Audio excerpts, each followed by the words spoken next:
Muy buenas noches, que la gracia y el favor de nuestro Señor continúe edificando sus vidas, continúe dándole fortaleza y ánimo en medio de cualquier circunstancia que puedan estar viviendo, y de la misma manera la palabra de Dios continúe edificando cada una de sus vidas. Qué gozo, qué alegría nuevamente poder abrir la Escritura, la palabra de Dios, el maná del cielo, el alimento espiritual que tanto necesitamos, y especialmente a mitad de semana, cuando ya nos empezamos a desenvolver en el vaivén de la vida, en los compromisos, en el agite del diario vivir, agendas complicadas y todo lo que nos lleve a preocuparnos, afanarnos, distraernos. Y entonces a mitad de semana hacemos una invitación para que se acerque a la Escritura y podamos disfrutar, deleitarnos y por supuesto aprender con el fin de vivir la Escritura. Continuamos dando una mirada al libro de Nehemías, y este libro maravilloso que nos ha ido enseñando capítulo a capítulo grandes lecciones espirituales de vida, principios para aplicarlos en cualquier área donde nos desenvolvamos. Es maravilloso ver tanta riqueza de principios espirituales, principios que se pueden aplicar en el área del hogar, en el área de laboral, en el área estudiantil y por supuesto, claro, en la vida de la iglesia, ¿no? Donde el Señor nos ha llamado a manifestar y poner nuestros dones para bendición y edificación del cuerpo de Cristo. Así que hoy llegamos a un fascinante capítulo, el capítulo número 10, y es algo maravilloso ver cómo Nehemías es un hombre de compromiso, cómo Nehemías es un hombre apasionado, y cómo Nehemías es un hombre de temperamento. Por eso mismo es que es un hombre apasionado, un hombre de entrega, un hombre que se sacrifica y que está consciente, muy consciente a quién le está sirviendo, y muy consciente cuáles deben ser las armas espirituales para servirle al Señor, ¿no? Podemos ver que en el capítulo anterior el Señor mostró allí en esa larga oración el clamor del pueblo, el clamor del liderazgo, y estamos entonces a las puertas, después de ese clamor, de un compromiso que hay en este capítulo 10, ¿no? Ya comienza en el último verso del capítulo 9, y es importante entonces entender que puede haber gran gozo, un gran despertar, un redescubrir las verdades de Dios y llevarnos entonces a exaltación, adoración, y llevarnos entonces al gozo, la alegría, y no queda allí, ¿no? Porque si nos quedamos allí quizás solamente fue un momento de gran emoción. Eso debe llevarnos entonces a un compromiso, ¿no?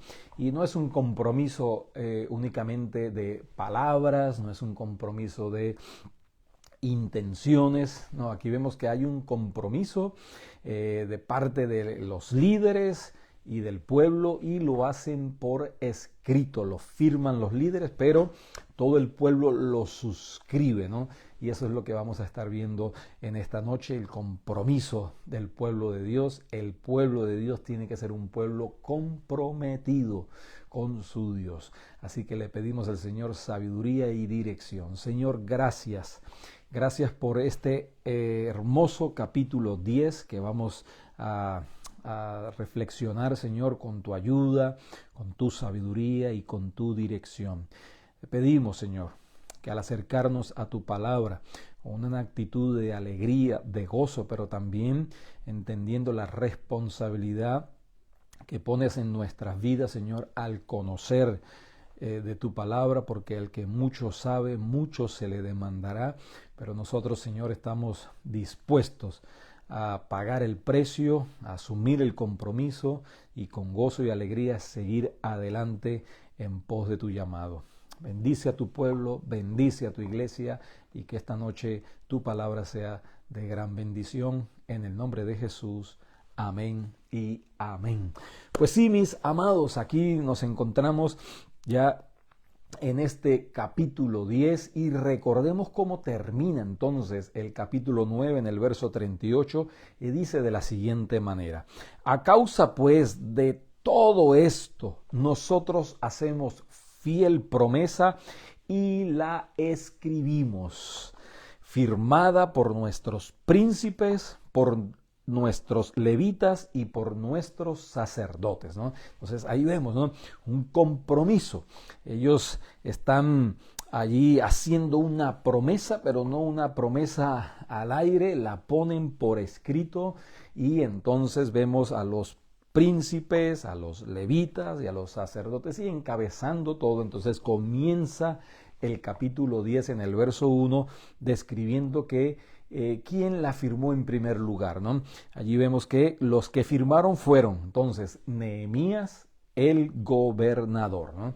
Entonces, y ahí comienza una larga lista, extensa lista de todos parte del liderazgo, de las cabezas del pueblo que se comprometieron con este pacto, ¿no?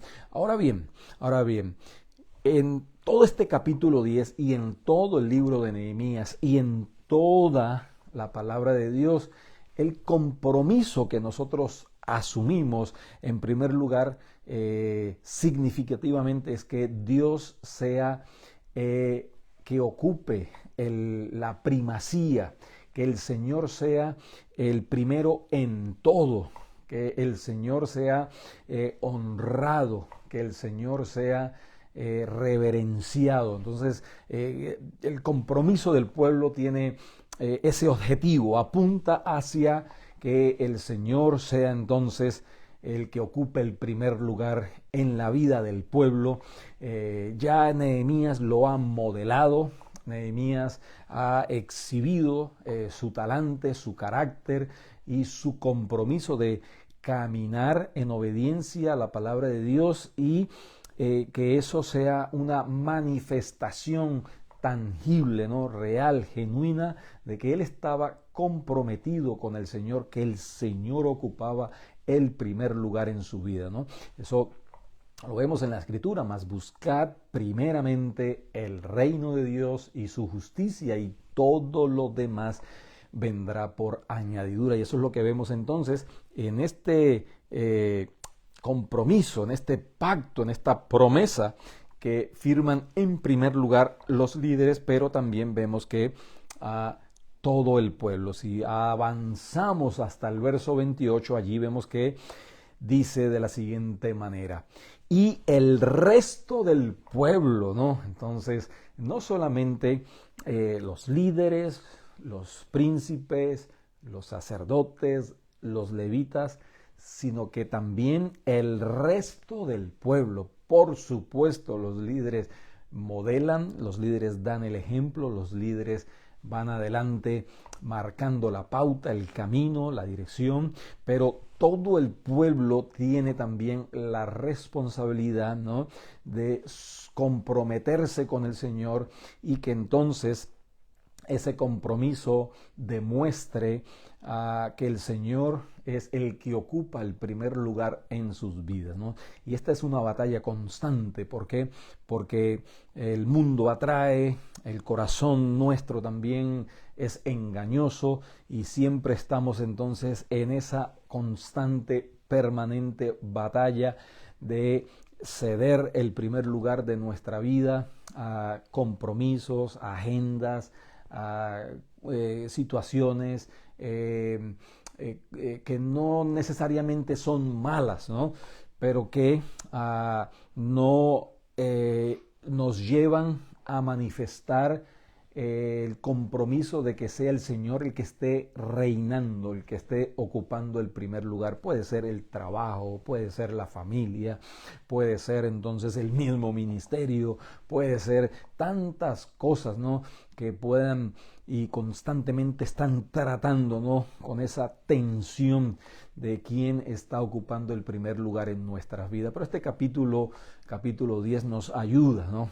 Es como una bocanada de aire para organizar entonces nuestra vida a la luz del llamado de Dios a que sea Él el que ocupe el primer lugar en nuestra vida. Y lo primero que vemos que este compromiso es con la palabra de Dios. El verso 29 dice: se reunieron con sus hermanos y sus principales para protestar, es decir, para manifestar también su deseo de comprometerse y jurar que andarían en la ley de Dios. Entonces se une al pueblo y el deseo, ¿no?, el compromiso en primer lugar es con la palabra de Dios, ¿no?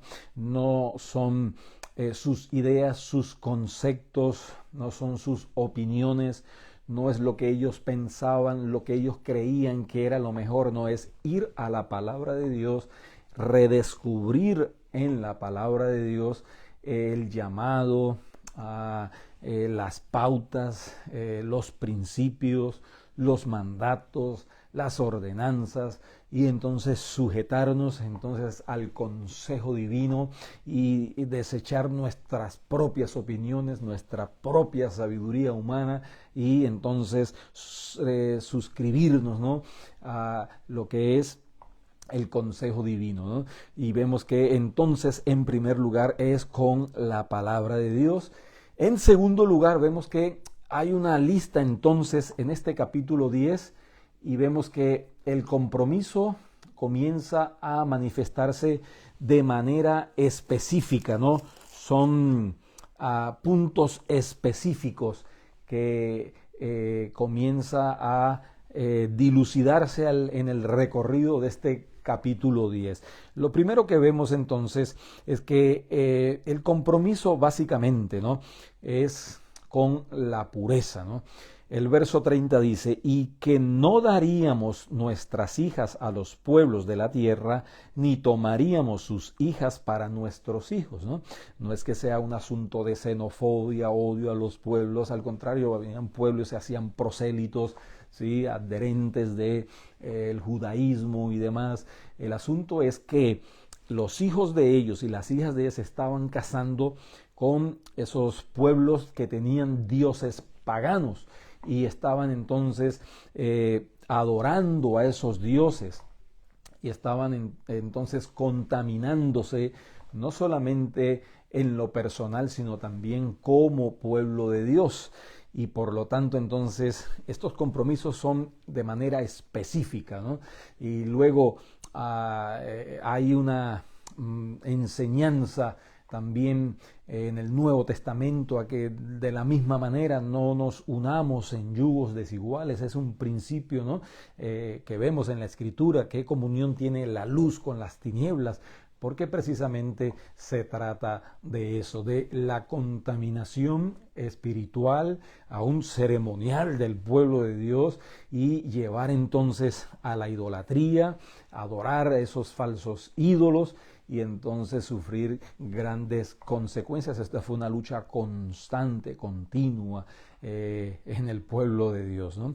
También, mis amados, vemos que hay un compromiso a la consagración, ¿no? Vemos en el verso 31 que dice de la siguiente manera: asimismo, que si los pueblos de la tierra trajesen a vender mercaderías y comestibles en día de reposo, nada tomaríamos de ellos en ese día ni en otro día santificado. Es decir, ellos se habían olvidado del día del Señor y había entonces mercaderes que traían y la traían específicamente en el día del Señor con suculentas ofertas, con grandes rebajas y una tentación entonces para hacer estas compras de una manera que deshonraba al Señor y lo que el Señor había entonces manifestado en su palabra. Hoy en día, de la misma manera, nosotros también podemos caer entonces en esa tentación de olvidarnos que el día del Señor es un día que el Señor, como principio en el Antiguo Testamento, pero que también vemos que en el Nuevo Testamento el pueblo se reunía en un día, ¿no? Comenzaron a reunirse el primer día de semana, el domingo, como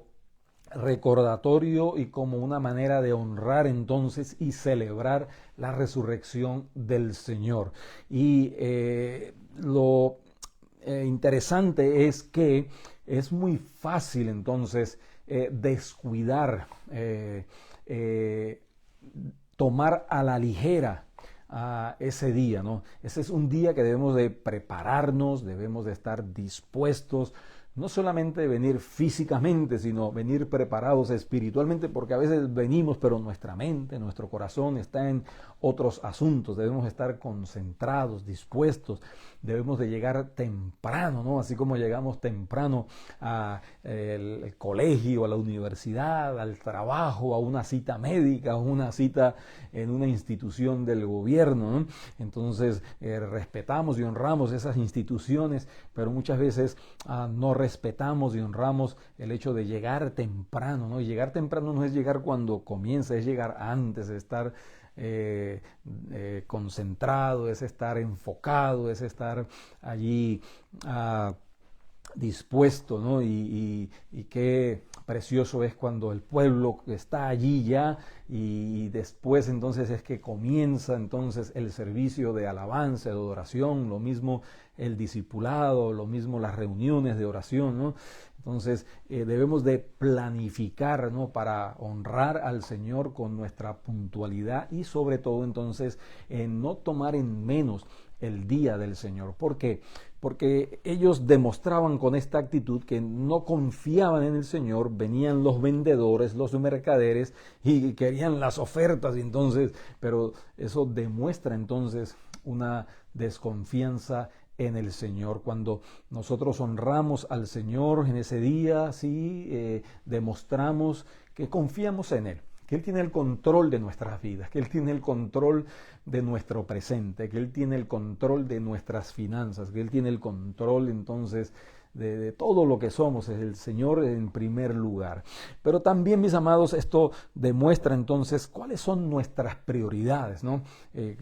Cuáles eran las prioridades de ellos. Entonces era buscar ofertas, proveerse de ciertas cosas que necesitaban, y de la misma manera hoy en día el Señor debe ser nuestra prioridad, y el día del Señor entonces donde nos reunimos juntos como iglesia, a adorar, a servirle al Señor, entonces eso demuestra dónde está nuestra prioridad, ¿no? Es llamado el día de reposo, donde el Señor del día de reposo nos invita a su reposo, que descansemos, a que confiemos en Él, aunque le decimos: Señor, tú tienes el control.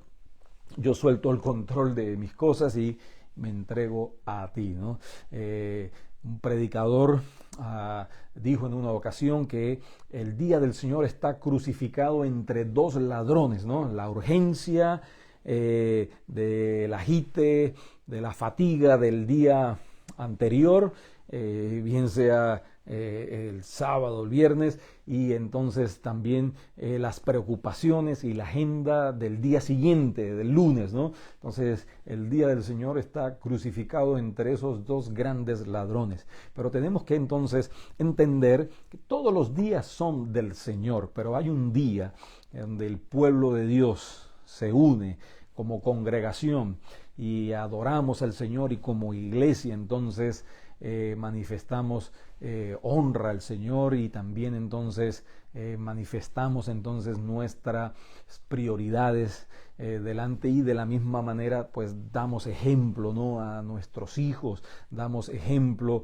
a los demás miembros de la iglesia, los líderes en primer lugar, ¿no? Dando ejemplo, ¿no? De consagración. Esto es algo bien importante. Es el día de reposo. El Señor reposó, no porque se cansase ni mucho menos, pero sí nos da ese ejemplo para que nosotros como humanos, como hijos del Señor, descansemos y le manifestamos al Señor nuestra confianza y nuestra honra. También vemos, mis amados, que hay un compromiso en contribuir, ¿no? El verso 32 dice: nos impusimos además por ley el cargo de contribuir cada año. Y ahí comienza una lista de todas las contribuciones que hacían, ¿no? De diferentes formas, de diferentes maneras.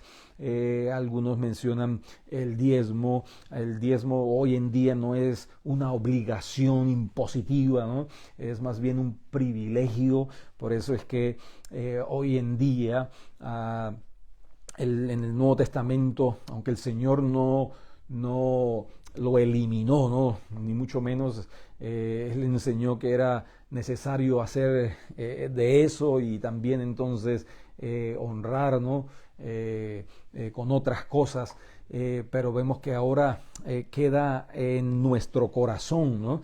Y bueno, en la medida en que nuestro corazón esté rendido al Señor, pues entonces vamos a ser dadivosos, vamos a ser comprometidos, vamos a contribuir, porque si nuestro corazón entonces está lleno de materialismo, otras cosas, entonces nuestro corazón va a ser mezquino y no vamos a contribuir entendiendo que lo hacemos por gratitud y lo hacemos entonces entendiendo en el sentido común de las necesidades de la casa de Dios y la extensión entonces del reino de Dios. Es interesante, ¿no?, que cada vez que se mencionan todos estos versículos, aproximadamente unas 12 veces, la casa de Dios, contribuiremos a la casa de Dios, traeremos para el servicio de la casa de Dios.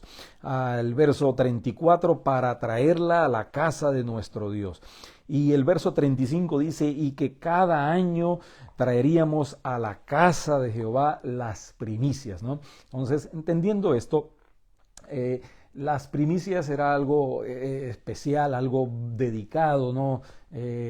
Algo de lo más precioso, de lo más valioso, que el pueblo traía para adorar al Señor en gratitud, honrar al Señor. No eran las obras, ¿no?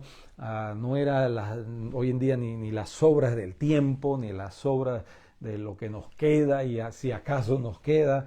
No, es honrar al Señor con lo mejor, porque el Señor dio lo mejor también, ¿no? El Señor dio a su propio Hijo, el que no escatimó ni a su propio Hijo, ¿cómo no nos dará juntamente con Él todas las cosas?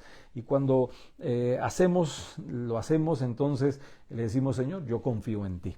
Confío entonces mis finanzas, yo simplemente soy un mayordomo, todo lo que tengo es tuyo, todo proviene de ti, tú me lo has dado todo, y entonces es una actitud de adoración. Y fíjese, sigue repitiendo, a la casa de nuestro Dios, a la casa de nuestro Dios, a la casa de nuestro Dios. Entonces, como congregación, nosotros primero contribuimos con la casa donde el Señor nos ha puesto, donde servimos, y qué bueno entonces es que después que lo hayamos hecho, si tenemos la capacidad de ayudar, de contribuir con otras situaciones, misioneros, familias en nuestros países o lo que sea, pues entonces lo hacemos también, ¿no? Pero se traía a la casa de Dios, al alfolí. El alfolí era como una especie de cuarto, ¿no? De allí. Y entonces nuestra responsabilidad es traerlos y la responsabilidad de los que lo reciben es administrarlos. Nosotros lo damos y nosotros no nos ocupamos, ¿no?, en vigilar, ¿sí?, el uso, ¿sí? La iglesia tiene un presupuesto y entonces nos guiamos por el presupuesto aprobado por la misma iglesia, ¿no? Pero qué interesante, mis amados, que se traía, ¿no? A la casa una responsabilidad compartida, pero también había transparencia. Vea conmigo, ¿no? El verso 37 dice, que traeríamos también las primicias de nuestras masas y de nuestras ofrendas y del fruto de todo árbol y del vino y del aceite para los sacerdotes a las cámaras de la casa de nuestro Dios. Escuche bien, y el diezmo de nuestra tierra para los levitas, y que los levitas recibirían las décimas de nuestras labores en todas las ciudades, ¿no? Entonces, la recibían los levitas y luego entonces era llevado a los sacerdotes la parte para su administración y para su sustento, ¿no?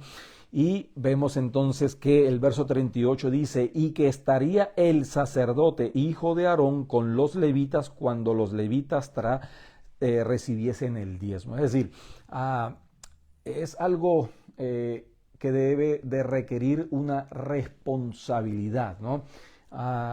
Debemos de ser transparentes, ¿no? Lo recibían los levitas y los levitas lo llevaban y estaban allí los sacerdotes. La iglesia tiene que saber en qué se usa el dinero, qué dinero entra y las necesidades de la iglesia para que así entonces haya transparencia, ¿no? No es como en algunos lugares que nadie sabe cuánto entra, nadie sabe cuánto sale, nadie sabe en qué se gasta, ¿no? Debe haber transparencia, ¿no? Y de la misma manera entonces también los líderes daban el ejemplo, ¿no? Porque dice, y que los levitas llevaran el diezmo del diezmo a la casa de nuestro Dios, a las cámaras de la casa del tesoro, ¿no? Entonces ellos también tenían que dar el ejemplo, ¿no? El diezmo del diezmo de lo que ellos recibían.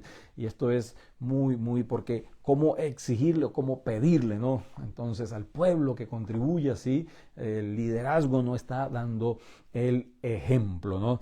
Y también, mis amados, en cuarto lugar, compromiso y devoción, ¿no? Compromiso y devoción.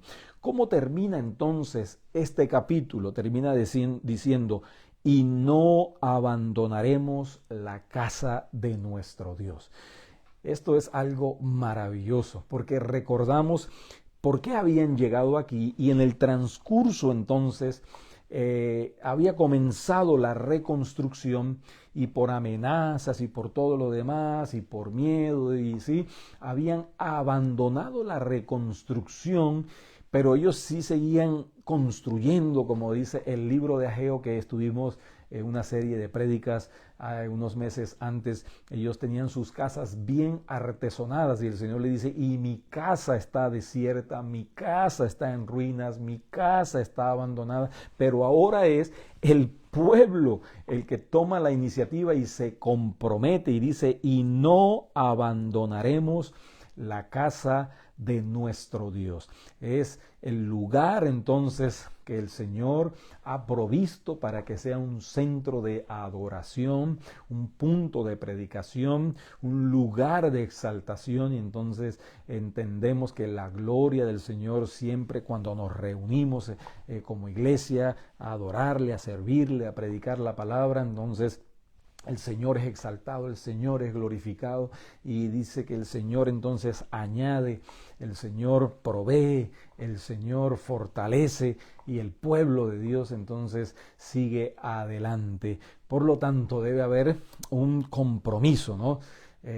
Con la casa del Señor, con el Dios de la iglesia y nosotros entonces nosotros no abandonamos.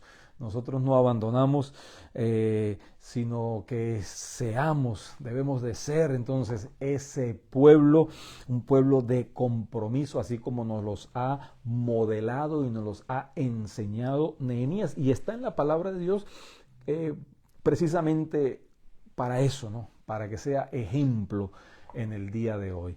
Una persona de compromiso, una persona consagrada, una persona con decisiones, una persona consciente a quién le está sirviendo y por qué le está sirviendo. Gloria a Dios por su palabra. Gracias al Señor por este capítulo que nos recuerda entonces nuestro llamado al compromiso, ¿no? Al compromiso con el Dios del cielo. Dios está comprometido a cumplir sus promesas y nosotros debemos estar entonces comprometidos a servirle y a honrarle todos y cada uno de nuestros días, de los días que el Señor nos ha dado. Gracias, Señor, gracias por tu palabra.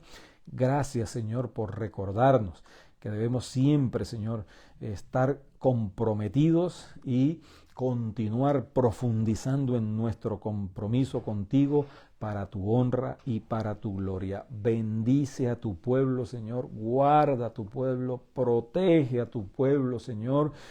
Oh, Señor, que tú seas la prioridad en la vida de cada uno de tu pueblo, Señor. Que nosotros, Señor, busquemos primeramente el reino de Dios, que tú ocupes, Señor, el primer lugar en nuestras vidas. Y así nosotros, Padre amado, no estaremos distraídos, ni estaremos, Señor, comprometidos con el mundo, sino manifestando un compromiso creciente contigo, con tu gloria y con tu obra. Lo pedimos, Señor, en esta hora, en el nombre de Jesús. Amén y amén. Cada miércoles estamos avanzando. Nos quedan solamente 3 capítulos de este fascinante, hermoso libro de Nehemías.